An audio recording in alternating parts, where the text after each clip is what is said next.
Hello. I just had a short video I wanted to make.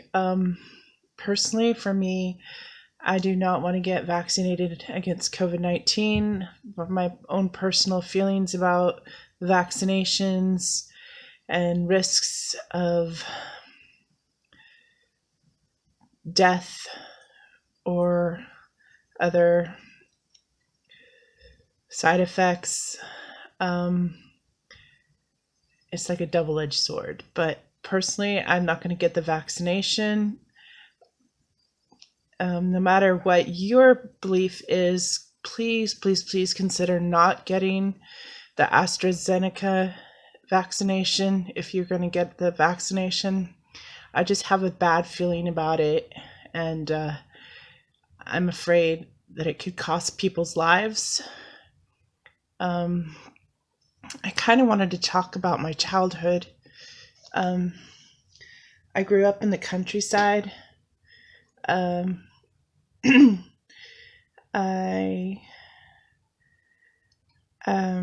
I don't know. I didn't have very many friends when I was young. I had one really good friend that I treated poorly, and I have an older brother and one sibling, and my parents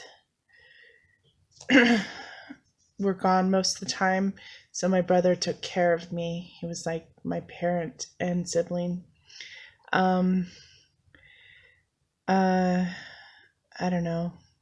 I played a lot outside with animals.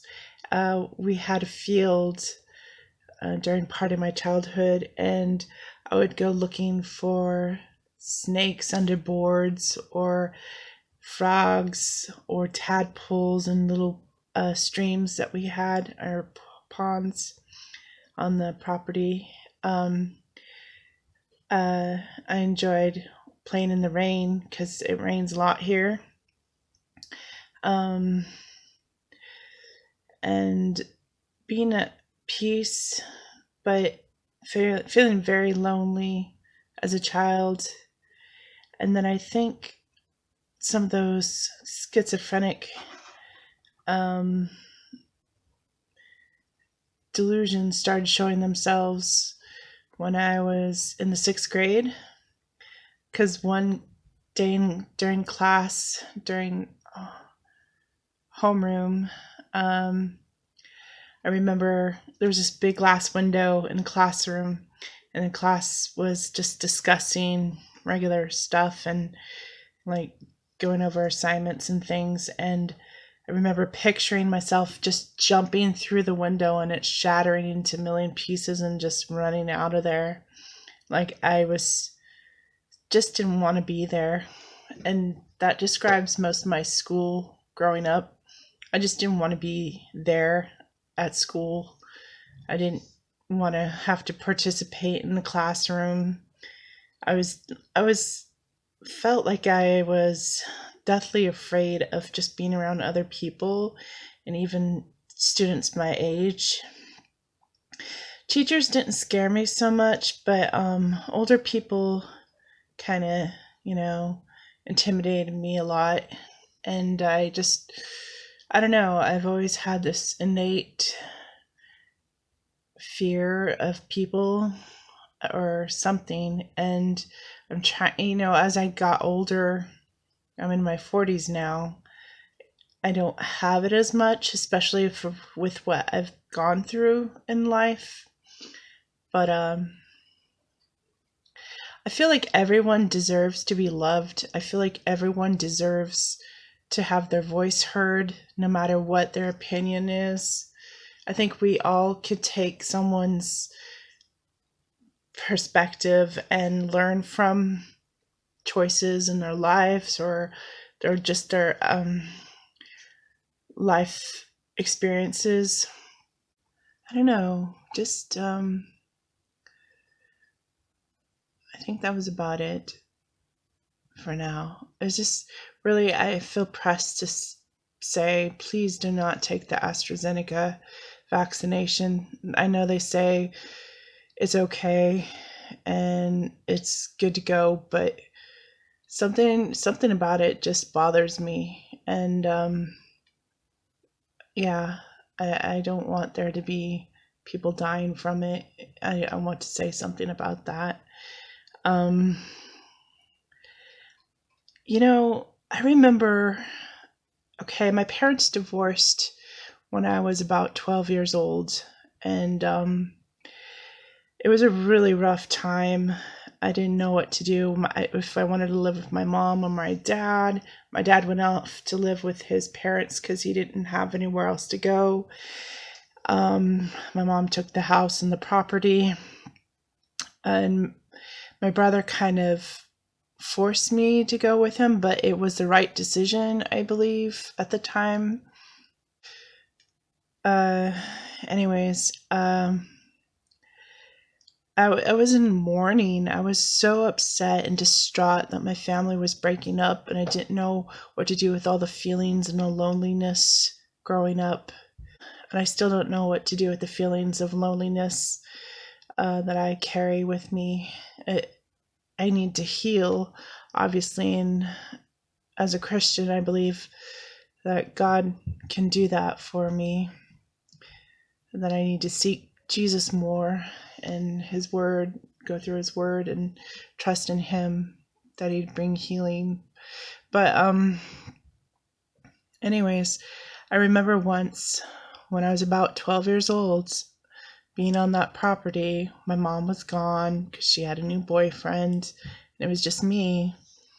And I remember I stole some cigarettes from a store, and it's when I started smoking in my life. But I've quit since then.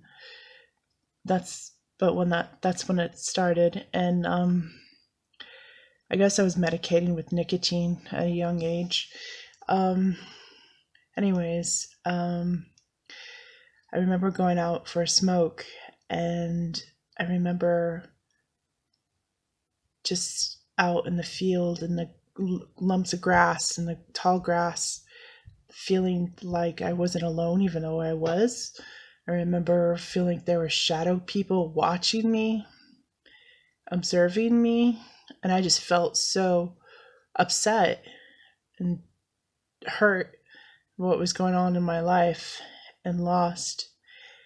Um, it's weird. It's weird to remember that. Also,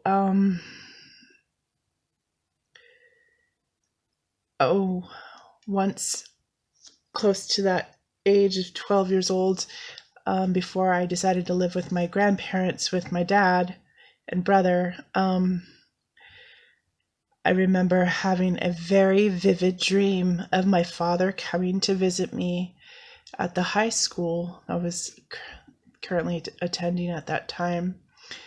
And I remember seeing him go to the door, class door, and look in and see me with a big grin on his face. And then I remember just this vile anger and hatred towards him that I showed on my face towards him. And he just stood there sad and upset and confused. And that actually did happen the very following day. I went to school, it was a normal day, and my dad just happened to show up at my school and wanted to visit with me, but I was kind of going through a hard time because my mom had convinced me that my dad was a terrible person, this awful, terrible person that I should hate, and I had some negative feelings towards him at that time.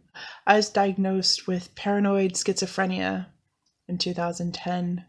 And I feel like dreams have some kind of connection with the voices and the delusions. And I was, for the longest time, having dreams of being like bound and physically abused and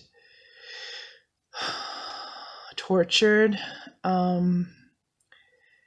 And it went on for years until I finally was given a medication called Prazosin, And I took that for about a year, and the nightmares stopped.